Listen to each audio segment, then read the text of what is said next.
দুপুরে আজ খেতে বসে বাটিতে মা আরও 2 পিস আলু আর 2টো মটনের সলিড পিস তুলে দিতেই হাঁ হাঁ করে উঠলাম আমি। বোঝে মা, মাকে বললাম তোমার এই অতি আদরেই আমার আজ চেহারার এই অবস্থা। কেন খাইয়েছ আমাকে এত? 18 বছর বয়সে আমার ওজন 78 কেজি। আমার সব বন্ধু বান্ধব আমাকে নিয়ে খিল্লি করে। তুমি বুঝবে না আমার কি যন্ত্রণা। খাবার আধ খাওয়া রেখে আমি দুমদাম করে উঠে গেলাম। দড়াম করে দরজা বন্ধ করে দিলাম। বিছানার ওপর উপুর হয়ে আপু ঝুঁকি কাঁদতে শুরু করলাম। এত কষ্ট হচ্ছে। এমনিতে কারো কথায় কিছু যায় আসে না আমার, কিন্তু নির্ঝর, ও এটা করতে পারলো আমার সঙ্গে।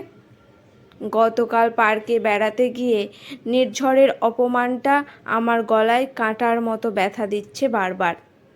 যদিও আজকাল নির্ঝর আমাকে কথায় কথায় অপমান করে, ছোট করে আমার ফিগার নিয়ে। বলে ওর পাশে আমি নাকি বড্ড বেমানান। ওর বন্ধু বান্ধব আত্মীয় স্বজন সবাই নাকি আমাকে নিয়ে হাসাহাসি করে। ওর রীতিমতো লজ্জা হয় আমাকে নিয়ে রিকশায় উঠতে। কাল বিকেলে কলেজ ফেরত পার্কে গিয়ে বসেছিলাম দুজন। গল্প করতে করতে হঠাৎ দেখি সামনে একটা কাপাল আসছে। মেয়েটার পরনের সুন্দর মিষ্টি লাল রঙের লং ফ্রকটা দেখে আমার খুব পছন্দ হলো। সামনে দিদির বিয়ে, ওই রকম একটা ফ্রক যদি কিনি। নির্ঝরকে বলতেই ও হেসে গড়িয়ে পড়ল। তারপর অনেক কষ্টে হাসি চেপে বলল, please give me a break মো। তোর ওই মিনি হাতির চেহারায় ওই ফ্রকটা আঁটবে? মেয়েটার কোমরের সাইজটা দেখেছিস? আর তোর বুক পেট কোমর বলে আলাদা কিছু আছে নাকি? আমি অবাক হয়ে ওর দিকে তাকালাম। বললাম, তবে স্কুলে যে তুই আমাকে পছন্দ করেছিলি, বলেছিলি তোর নাকি রোগা পাটকাঠি চেহারা নয়, বেশ গুবলু গুবলু গোলুমলু চেহারা পছন্দ। আমার টোপাকুলের মতো গালগুলো টিপে দিয়ে তোর নাকি ভীষণ আহ্লাদ হতো তখন। নির্ঝর বিরক্ত হয়ে বলল, তখন কে জানতো 65 কেজির ওজন 2 বছরে 80-র দোরগোড়ায় পৌঁছাবে? আর তখন আমি কি জানতাম যে কলেজে এমন সুন্দর সুন্দর মেয়ে আছে? এখন আমি কত জুনিয়রের হার্ট থ্রব, সে খবর রাখিস? বিরক্ত লাগে আমার তোকে সঙ্গে নিয়ে ঘুরতে, আমার অস্বস্তি হয়। লোকজন আমাকে আকাট বোকারাম ভাবে। কিন্তু নির্ঝর, ফিগারটাই কি সব? আমি তোকে মন থেকে ভালোবাসি যে। দেখ মৌ, একটা কথা আছে, পেহলে দর্শনধারী ফির গুণ বিচারি। আর আমার মনে হয় আমার বাড়িতে গ্লাডলি তোকে মেনে নেবে বলে। আমার মা বৌদিদের দেখেছিস? সবাই কতটা ওয়েল মেনটেন্ড। কবে থেকেই বলছি জিমে জয়েন কর, ডায়েট কন্ট্রোল কর, কিন্তু তুই আর ডায়েট কাকে কি বলছি? আমি তো ডায়েট মেনটেন করছি নির্ঝর। এখন 1 কাপের বেশি ভাত খাই না, ওটস সালাড জুস খেয়ে দিন কাটাই। সারাদিন কলেজ টিউশন করে আমার ভীষণ খিদে পায়, গা মোচড় দেয়, তবু শুকনো রুটি চিবোই। এরপরেও কোনো ফল হচ্ছে না। কি করব আমি বল? নির্ঝর উঠে পড়ে বলল, তোর ওই জলহস্তির ওয়েটের কাছে ডায়েটও ফেল মেরে যাবে। ডিসকাস্টিং, বলেই হন হন করে চলে গেল। একবার পিছন ফিরে তাকালো না পর্যন্ত। আমি মেয়েটা একা বসে কি করছি? এবার বন্ধ দরজায় ধাক্কা পড়ল। আমি চোখ মুছে উঠে বসলাম। দরজা খুলে দেখলাম মা বাবা দুজনেই দাঁড়িয়ে আছে। মায়ের হাতে প্লেটে কাটা মৌসুম্বি লেবু। প্লেটটা আমার হাতে ধরিয়ে দিয়ে আমাকে মা এনে দাঁড় করালো আয়নার সামনে। বাবা বলল, দেখো মৌ, চেহারা, গায়ের রং, চুলের গোছ, দাঁতের শেপ, এগুলো হলো বাহ্যিক সৌন্দর্য। হ্যাঁ, এটাও অস্বীকার করার কোনো উপায় নেই যে আমরা বাইরের সৌন্দর্য দেখেই প্রাথমিক ভালো লাগায় জড়িয়ে পড়ি।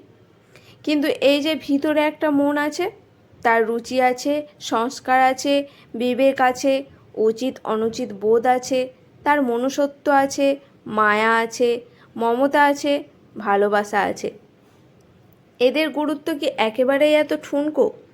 একটি সুন্দর দেখতে সুঠাম মানুষের যদি কর্দমাক্ত মন থাকে, তাকে নিয়ে অন্য প্রান্তের মানুষটি কি আদৌ ভালো থাকতে পারে?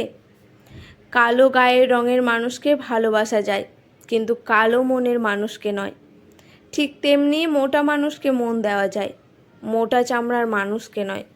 মা বলল, তুমি হলে আমাদের ভগবানের দেওয়া সবচেয়ে দামি উপহার। তুমি তোমার মতো করে সুন্দর। তোমার তো অন্য কারো মতো করে সুন্দর হতে গিয়ে নিজের মন শরীরকে কষ্ট দেওয়ার কোনো দরকার নেই। তুমি সুস্থ স্বাভাবিক কিনা এটাই বড় কথা। যে তোমার বাইরের চেহারা দেখে ভালোবাসে, যে তোমাকে নিয়ে বিরক্ত লজ্জিত, সে তোমাকে ভালোবাসে না। সেটাকে প্রেম নয়, মোহ বলে। তুমি যেমন তোমাকে ঠিক তেমনি গ্রহণ করবে, যে তার জন্য নিজেকে তৈরি করো। সঠিক সময় আর সঠিক মানুষের জন্য অপেক্ষা করো। প্লাস সাইজ চেহারার সঙ্গে তোমার প্লাস সাইজ একটা মনও যে আছে, সেটার কদর করতে শেখো। মনে রাখবে, তুমি ভীষণ দামি। ওনারা বেরিয়ে গেলেন ঘর থেকে। কখন যে হাতের লেবুগুলো শেষ হয়ে গেছে খেয়ালই করিনি। বুঝতে পারলাম দুপুরের আধপেটা খাওয়াটা কৌশলে তারা পূর্ণ করে দিয়ে গেলেন, সঙ্গে আধ ভাঙা মনটাও জুড়ে দিয়ে গেলেন। তারা যে বাবা মা। এবার একটু হাসলাম আয়নায় তাকিয়ে। ফোন হাতে নিয়ে নির্ঝরকে মেসেজ করে দিলাম, এই অপমান আমি আর সহ্য করতে নারাজ। আমাকে অপছন্দ হলে আসতে পারিস, দরজা খোলা আছে।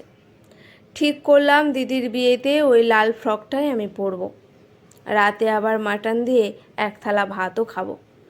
কাল সকালে টিফিনে নুডলস খাবো, রাস্তায় ঝাল ঝাল ফুচকা খাবো, কেএফসির চিকেন বার্গার সব খাবো। আমার ডবল এক্সেল চুড়িদার লাগে লাগুক, আমার 36 ব্লাউজ লাগে লাগুক। আমার পারফেক্ট কোমর নেই, না থাক।